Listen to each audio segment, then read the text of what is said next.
The epistle reminds us of the importance of wisdom in the Bible and in life. It's an invitation to humility in keeping with Jesus' own teaching. Let's listen to the down-to-earth spiritual advice in James 3:13 to 4:3.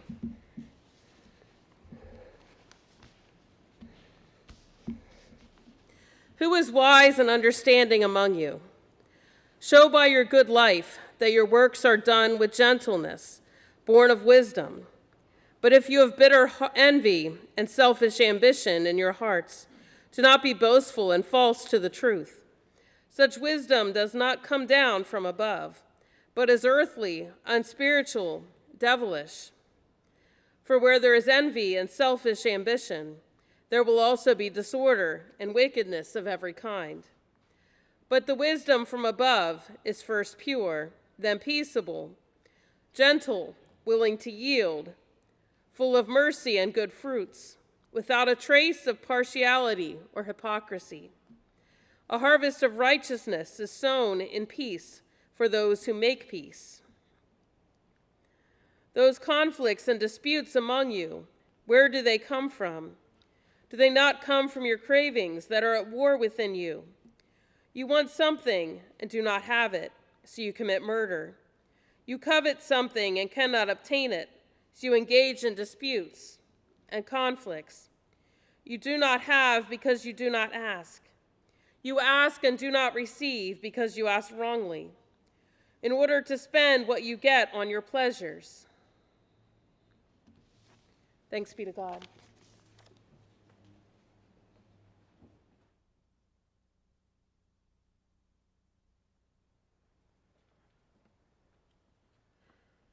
Our gospel lesson comes from the Gospel of Mark, chapter 9, verses 30 through 37, and can be found on page 45 of your pew Bibles in the New Testament section.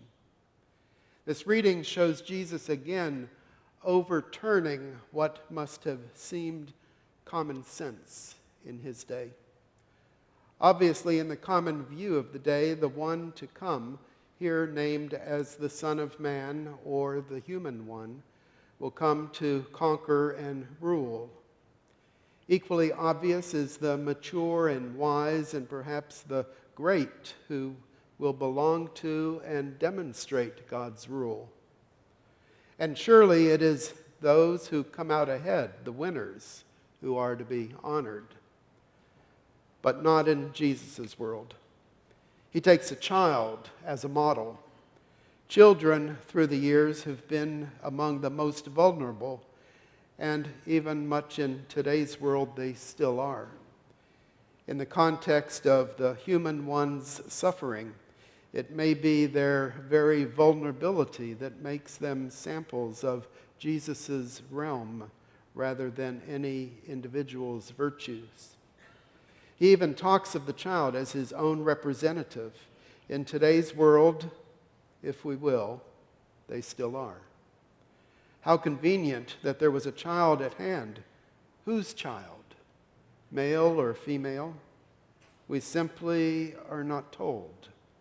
We could speculate, but our own speculation would be simply an extension of our own dreams, as the all-male band of Jesus' followers is an extension of the male model. Luke mentions women, and the thought of a baker's dozen of men wandering around the countryside can raise as many questions as if they all had their wives and children with them. Marriage would have been normal and expected, and perhaps even required. We might consider The Last Supper by Boden Piasecki, which includes women and children. By the way, Capernaum was the center of Jesus' busy Galilean ministry and is called his own city in Matthew chapter 9. It was on the northwest shore of the Sea of Galilee, lively with a fishing industry. So let's listen closely for the good news for us today, which is found in the Gospel of Mark chapter 9, beginning with the 30th verse.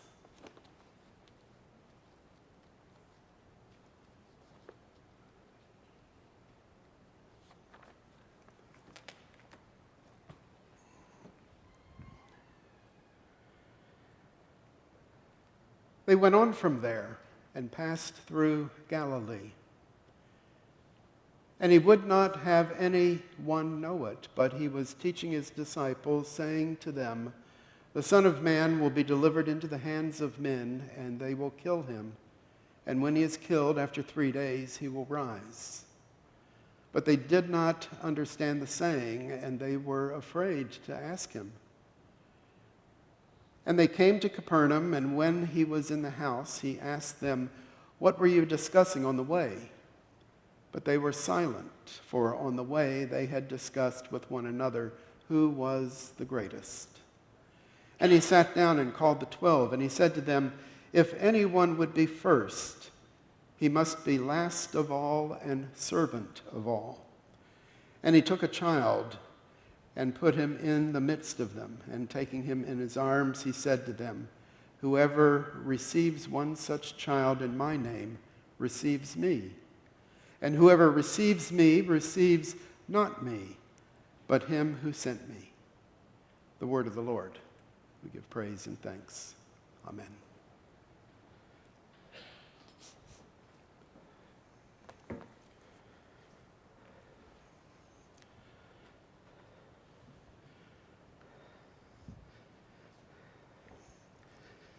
Now, I've heard a rumor that in our congregation we have 1 or 2 Phillies fans. Maybe a little more than 1 or 2.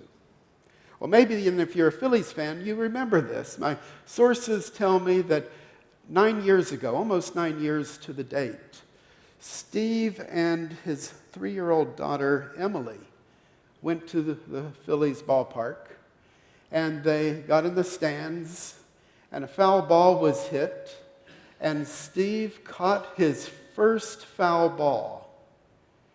And after everybody cheered, he turned and handed the ball to his daughter Emily, who looked at it and then threw it back into the field. It was on national news. It was on YouTube. But isn't that so typical of a 3-year-old? I mean, don't we teach our children that they need to return those items that belong to somebody else? And it was obvious to Emily that that baseball belonged to the Phillies, not to her dad or her.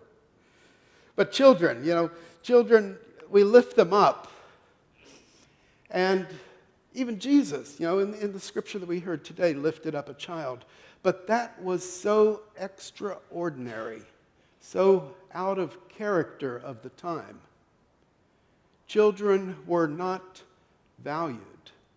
Children were viewed as a detriment to the family because they took valued resources. Now, the statistics that I have on children's mortality in Jesus' time, in that first century AD, is that out of 100 births, 30 of them died in the birth process. So out of 100 births, we have 70 children. And by the age of 6, 30% of that 70 had died.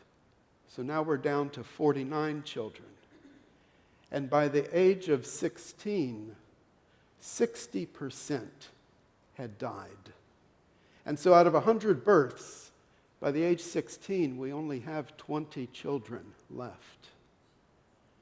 Now just think of the resources that those children used and died. I mean, it was a matter of the family's life and death in that situation. And so, even though we are appalled at the idea that children would be viewed as a detriment, they were. They were lower than women, not as low as slaves, but they definitely were on the bottom rung, very vulnerable.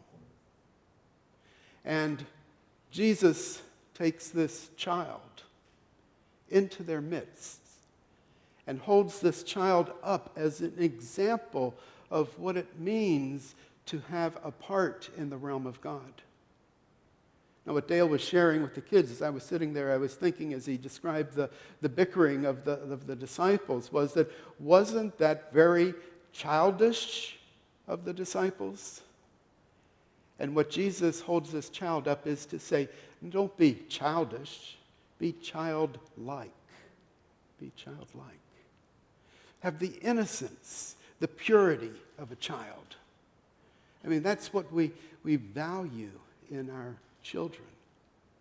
I mean, isn't it true that a child, we can look at a field of dandelions and say it's a bunch of weeds that need to be gotten rid of.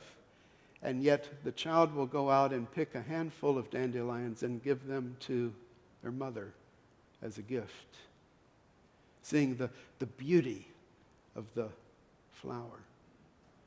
Or we can be walking down the street and see a homeless person who smiles at us and we feel uncomfortable and maybe even look away. And yet, with a child, they see someone smile, homeless or not, and they smile back. To have a childlike presence in the world is not to be childish, but to have the sense of belonging, the sense of wonder, the sense of just the fact that this world is a gift to be explored and experienced. I mean, even in Genesis we hear where God creates the heavens and the earth and then all that's in it, and every time God says, this is good, until God creates humankind and then says, this is very good. We all are a gift made by God. And Jesus recognizes that as he holds that up before the disciples. Now, in my introduction to the gospel today, I shared with you a reference to Bowden Piasecki. Anybody know Bowden Piasecki? No, I didn't think so. I didn't know Bowden Piasecki. But he is a contemporary Polish artist, and he was commissioned by the Catholic Church to paint the Last Supper. Now, you would think that the Last Supper, to end all Last Suppers, would be Leonardo da Vinci's Last Supper, right?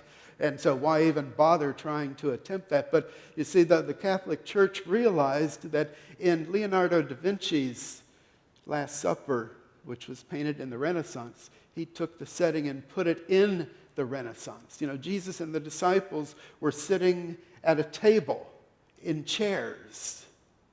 And at the Last Supper, Jesus and his disciples and all those that were gathered with him would be lying on a couch. I mean, this is the Passover that the Jews were celebrating. That it was done at night, and yet in Leonardo da Vinci's painting, you see the daylight streaming in to the house or into the room. And Leonardo da Vinci portrays the disciples and Jesus. But the Passover was a family experience. And so you would have the disciples there, but you would also most likely have children and women as well. Not as many. The men had to outnumber the women. But there would have been women and children as part of the extended family that Jesus would have there. We just don't hear about it in the gospel. But that was the tradition in that day and age and continues into this day and age. And so the painting that Bowden Piasecki did was more realistic of the times of Jesus' life. The fact that there were children there.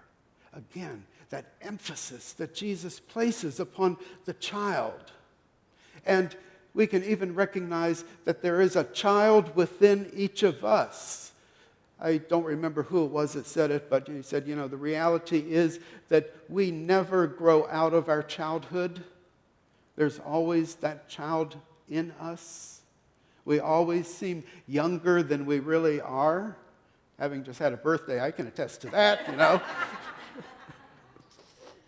But I think it's important that we realize, and I think we do, we place the emphasis of the child care program that we have here at the church, and the emphasis that we have on Sunday school and confirmation lifts up for us and the community the important role that children play in our lives, that we wish that they be influenced with good rather than bad. And when that occurs, that increases the possibility that that child will grow up and be good as well.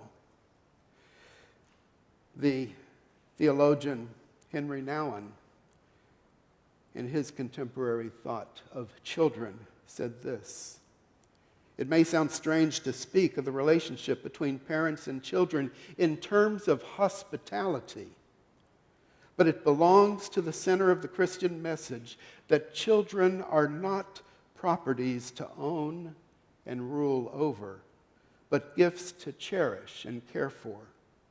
Our children are the most important guests who enter into our home, ask for careful attention, and stay for a while and then leave to follow their own way. Children are strangers whom we have to get to know. They have their own style, their own rhythm, their own capacities for good, and they cannot be explained by looking at their parents."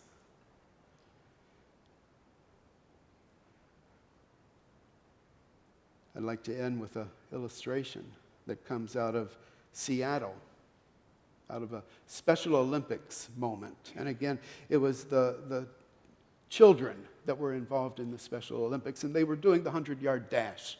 And maybe you've seen that on the news, and some of them are waddling, and some of them are actually running somewhat, and some are just kind of walking or strolling. But you have just all different kinds of abilities that are gathering together. And so they had a group in Seattle of 9 or 10 children, and they all lined up, and the starting guns shot off, and the kids start going down the track, that 100 yards, at their own speed. And, of course, 1 or 2 of them were pulling out ahead of the others, and there was one little boy that was struggling, and he didn't even make it halfway, not even to the 50-yard line yet, and stumbled and fell. And he cried.